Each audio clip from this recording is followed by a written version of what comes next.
Hello, everyone, and welcome back to Queen Elizabeth, A Day in Her Life. It's time for the royal news. So let's see what's been happening around the date of November 29th, 2025. The first story comes from the BBC, and it's dated November the 29th, 2025. Windsor Castle's Christmas decorations revealed. This is by Kimmy Spence. A Christmas tree decorated with about 3,000 lights and ornaments from part of Windsor Castle's seasonal decorations that have transformed its famous rooms.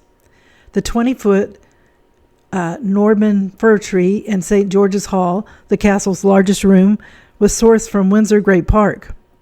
Staff spent days preparing the castle for visitors, including German President Frank-Walter Steinmeier, who will be hosted by King Charles III on a 2-day state visit from Wednesday.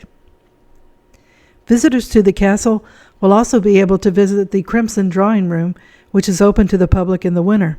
The second story also comes from She Knows, and it's dated 11/26/25. Humiliated ex-Prince Andrew still won't lift a finger at home after royal demotion, expert claims. This story is by Christian Burt. Andrew Mountbatten Windsor is kicking off a 2026 with a big move to Sandringham after his royal demotion this fall. It's not an ideal situation for the disgraced royal family member because his beloved Royal Lodge will no longer be his residence. He and his ex-wife Sarah Ferguson were evicted from the 30-room estate due to his long association with Jeffrey Epstein. It's a scandal he cannot escape from. Royal expert Jeannie Bond told the Mirror that Andrew is reportedly humiliated and angry by King Charles III's punishment. You have to remember, Royal expert Jeannie Bond told the Mirror that Andrew is reportedly humiliated and angry by King Charles III's punishment. You have to remember that he has consistently protested his innocence, therefore he feels wrong, Bond explained to the outlet. But the reality is he has now just weeks left before he has to leave Royal Lodge, which has been his home for more than 20 years. Now has to fend for himself because the spoils of royal life have been removed. Andrew will learn very quickly that everyday life is a lot more work than life behind palace walls. I don't think that Andrew is the sort of person who will ever feel humble, she added. That's not in his nature. I think he will expect to have staff in his new home, as I don't imagine he has the first idea about how to cook, clean, or shop. Andrew also won't have anyone to arrange his stuffed animals in his bedroom. In 2022, a former housekeeper at Buckingham Palace, Charlotte Briggs, told The Sun that he was very particular over where his teddy bears were placed. As soon as I got the job, I was told about the teddies, and it was drilled into me how he wanted them, she said of her job in the 1990s. I even had a day's training. Everything had to be just right. It was so peculiar. Briggs even remembered the names of some of the beloved toys, including 2 hippos and a black panther. They were all named Daddy, Ducks, and Prince.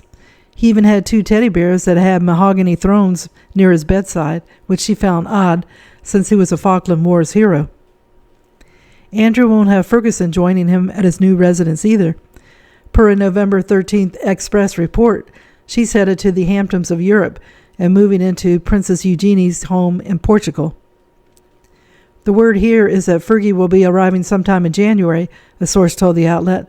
How long she'll stay is anyone's guess, but if it's a long-term move, I can guarantee she'll fit well into the social scene. Scores of celebrities and Hollywood stars have been snapping up properties in the area. The third story also comes from She Knows, and it's dated 11/28/25.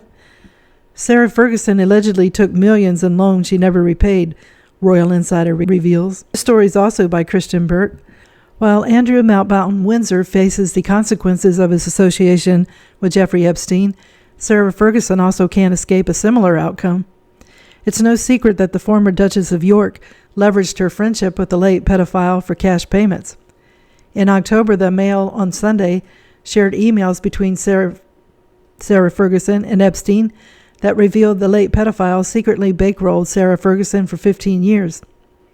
But Andrew Lowney, author of entitled The Rise and Fall of the House of York, claimed to News Nation that it goes much deeper than that. There were lots of other people giving them money, including Michael David Tang. I think Richard Branson was giving them money, as well as Lily, the Dowager Duchess of Marlborough. Lowney alleged, and there were lots of these people who gave them money because they wanted to keep in with them, and they thought that she would pay them back, which of course she never did. I think the interesting thing about the money is that she didn't pay it back. Lowney believes that many wealthy people wanted access to the royal family, so the money was given under the guise of loans. Ferguson's problems with money go back decades, and the royal experts estimate that Epstein alone gave her $2 million. He felt it was a good investment as the Yorks would introduce him to other royals, he added. A Mail on Sunday source backed Lowney's claims in their October report. Andrew and Sarah were in it up to their necks with Epstein, the insider said, while noting it was Epstein who eventually ended up dumping them financially. It was always about the money. This was always going to be their downfall. Andrew and Ferguson publicly stated that they cut ties with Epstein in 2011, but the truth continues to reveal itself. The former couple was saying one thing to the media while staying in communication with Epstein through the years. It makes Ferguson's 2011 statement sound hollow. I personally, on behalf of myself, deeply regret that Jeffrey Epstein became involved in any way with me, she told The Telegraph. I abhor pedophilia and sexual abuse of children and know that this was a gigantic error of judgment on my behalf. I'm just so contrite, I cannot say. The fourth story comes from ArtNet, and it's dated November 26, 2025. Palace of Windsor dig reveals relics dating back 6,000 years. Neolithic flints, medieval boots, and a giant beer jug were turned up during the ongoing excavations. That sounds pretty neat.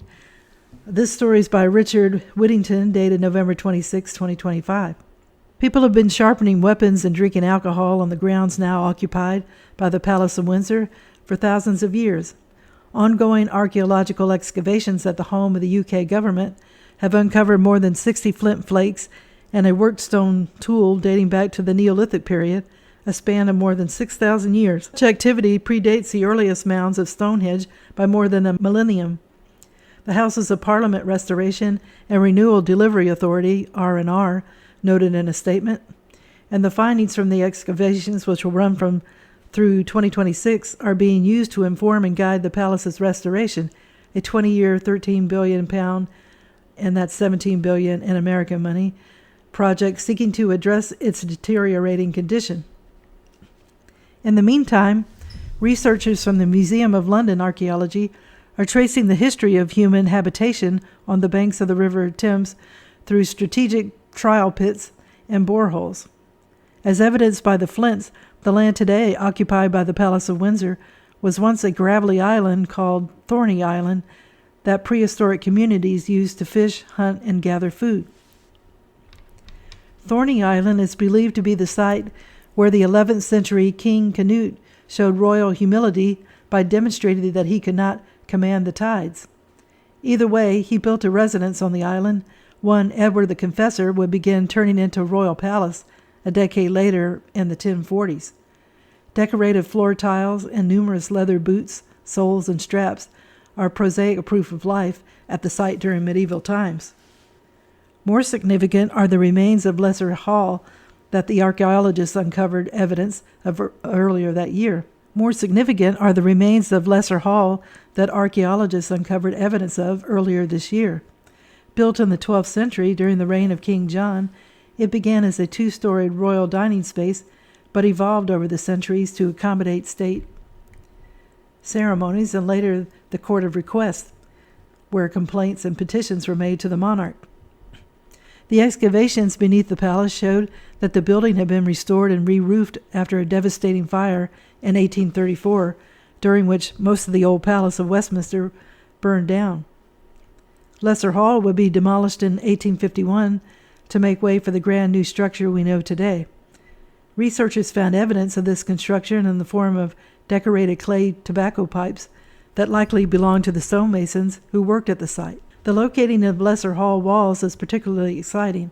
As this work continues, we hope it will further expand our understanding of the surviving medieval buildings, especially Westminster Hall, David Brock, who heads Historic Government Estates at Historic England, said. More broadly, the initial finds from archaeological investigations confirm the richness of Westminster as a site. These finds include a 2,000-year-old Roman altar fragment that was likely incorporated into a much later structure, a flowering heart lead badge whose form was popular in the 14th and 15th centuries, and a 19th century 5-pint beer jug inscribed with the name of a central London tavern owner. The Palace of Westminster has been a central part of our national story for 1,000 years, the location of momentous events that have shaped the UK's history, Simon Thurley, who chairs R&R, said. As we plan for the significant restoration and renewal of Parliament, we must tread softly on the history beneath our feet to protect it and to learn from it. The final story comes from People.com. Prince William shocks staff as he makes a surprise visit to country pub. Here's what he ordered. This happened on November 27th, 2025, and it's by Christy Hatcher. Prince William shocked customers and staff when he made a surprise visit to a country pub. The Prince of Wales, 43, stopped to the Walnut Tree Inn in Wiltshire, England, for lunch Thursday, November 27th. He was a pleasure to serve, very down-to-earth. The whole group were, said pub owner William Friend James. William visited the town of Mere for business regarding the Duchy of Cornwall, the valuable estate that he inherited after his father, King Charles, ascended to the throne in 2022. Worth over $1 billion, the Duchy of Cornwall includes farmland, property, and commercial businesses that span over 20 counties in England and provides funds to the heir and their public works. The Walnut Tree Inn is on the Duchy of Cornwall land, per local newspaper Wiltshire Times. It was a working lunch, said Friend James. Friend James told the Daily Mail that a table had been booked a week ago for 9 people on 2 separate tables, but no one knew that the booking was in fact for royalty. Everyone was a bit shocked when the Prince of Wales walked in, Friend James said. I didn't recognize who he was with, but they were from the duchy, and there were 6 of them at one table having a meeting over lunch. The owner said that William ordered a homemade burger, fries, and lemonade, while others in the group of 6 had homemade pie and sea bass. On the pub's menu, the Walnut Tree burger cost £18.95. That's around $25 in American money, and comes on a brioche bun with fries, emmental cheese, lettuce, tomato, pickle, coleslaw, and relish. Sounds pretty good. According to the Wiltshire Times, William posed for a photo with regulars Gary Fermer and Nick Lowe and staff member Lisa James, who served him. Somebody asked for a photo, and his security guard said no, but then he walked to the loo, the restrooms, by himself, and Lisa asked him if he minded having a photo, and he said yes, Friend James told the Daily Mail. The photo was posted by the pub on their Facebook page with the caption, "It was our great pleasure to host HRH Prince of Wales for lunch at the Walnut Tree Inn yesterday. A big shout out to Lisa, Grace, and the kitchen team for looking after him so well." William's security team, who sat on a separate table to him, paid for the check and included a tip, Friend James told People. Friend James estimates that the group was at the pub for about 2 hours, per the Wiltshire Times. They weren't bothered by anyone, and they had a lovely time, he said of the prince's visit, adding that the group had a good meeting around the corner. The Prince of Wales' surprise visit comes months after he joined fellow Aston Villa fans for another surprise pub meetup and bought them around. After wrapping up a royal engagement for the College of Paramedics in Birmingham, England in January, William made a pit stop at the local pub in the city where his soccer team is based. The Royal organized the meetup of Aston Villa fans at Wetherspoons before the soccer team's game later that day. Well, I'm going to end the video here. Well, I hope you enjoyed the video, and if you haven't subscribed, if you could do so, it would help the channel to grow, as well as giving it a thumbs up. It's all a great help. And if you haven't clicked on the notification bell, if you could do that, it lets you know when a video is posted. If you should happen to see a surge button below the video, if you click on it, it'll give my videos more exposure, and I'll be able to gain more viewers to my channel. I appreciate all of you who are currently subscribers. It means a lot to me. I also want to wish everybody a good day, and tune in again soon for another episode of Queen Elizabeth, A Day in Her Life, the Royal News. Thank you. Bye.